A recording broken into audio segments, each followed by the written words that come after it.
you know what's the least important part of taking a great photo. Gear. The vision you have and the work you put into realizing it are far more critical. That's not to say gear doesn't matter, just that it's best used in service of something larger, not obsessed over. That's why this guide doesn't get too deep into the weeds of megapixel counts, sensor sizes, and pixel peeping. All these cameras are capable of producing amazing images. Which one is right for you depends more on your needs than the size of the sensor. But choosing the right one can be confusing. I've spent years now testing dozens of cameras in all kinds of shooting scenarios to come up with what I think are the best choices for different types of photographers. Be sure to check out our many other buying guides, like the best compact cameras, best camera bags, and best action cameras. Updated August 2022. We've added some more buying advice and updated pricing and availability throughout. Number 1. Sony A7 IV Camera. Sony's new A7 IV 9/10 Wired recommends is a 33-megapixel full-frame camera capable of incredibly sharp images,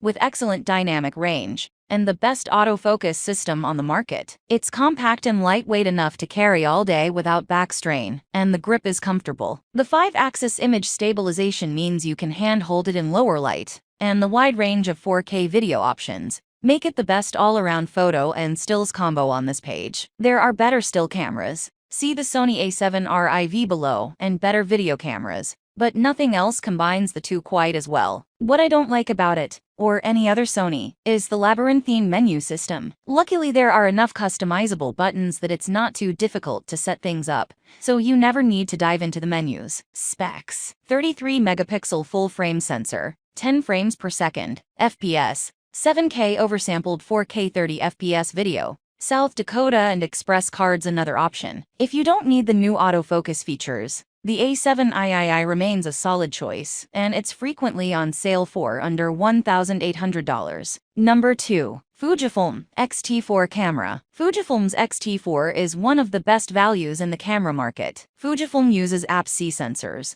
which are smaller than the full-frame sensors in the rest of the cameras in this guide, but the images are every bit as sharp. The XT4 has in-body image stabilization and significant autofocus improvements compared to its predecessor. There's also a clear division between photo and video mode, so you can easily switch back and forth. The XT4 even offers a fully articulating rear touchscreen, something you won't find in either of the Sony cameras. The camera body's design is reminiscent of film cameras, and perhaps the best thing about it is how seldom you need to use digital controls. ISO, shutter speed, exposure compensation, and shooting modes are all accessible via physical dials. Plus, Fujifilm's excellent line of lenses is surprisingly affordable relative to some of the others on the list, making this one of the least expensive systems to invest in. My only real gripe is the grip. It's on the small side for a body of this size. Number 3. Sony A7RIV. Sony's A7R IV uses a 61-megapixel full-frame sensor. From a pure resolution standpoint,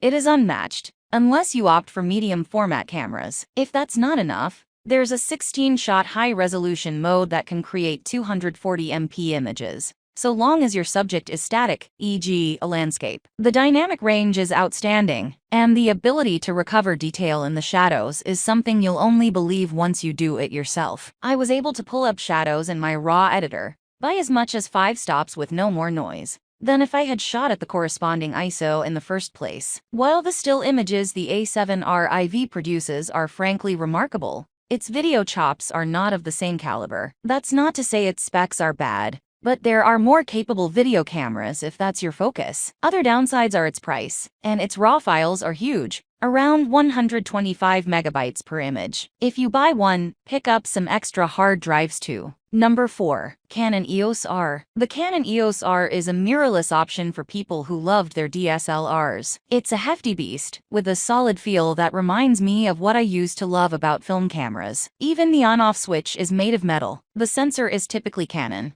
which is to say sharp, with good contrast, and the characteristic Canon color rendering. It's slightly warmer in tone than some of the others here. The phase detect autofocus is fast and accurate. One thing I really like is when you change lenses, there's a cover that swings out to protect the sensor from dust. The exception is if you have an adapter and you remove the lens, but not the adapter. Every camera on this list would benefit from adopting this feature. The R-mount lens system uses a very wide base diameter, like the Nikon system, and achieves similar results. There are fast R lenses around. The better news for those already invested in Canon glass is that there's a $99 adapter that will let you affix just about any older Canon glass to the R. Number 5. Panasonic Lumix S5. Panasonic's S5 is a compact full-frame mirrorless with a very sharp 24-megapixel sensor. The S5 mostly holds its own against the rest of these full-frame cameras in still image quality. But what really sets it apart is the extra video features you won't find elsewhere: support for vlog recording,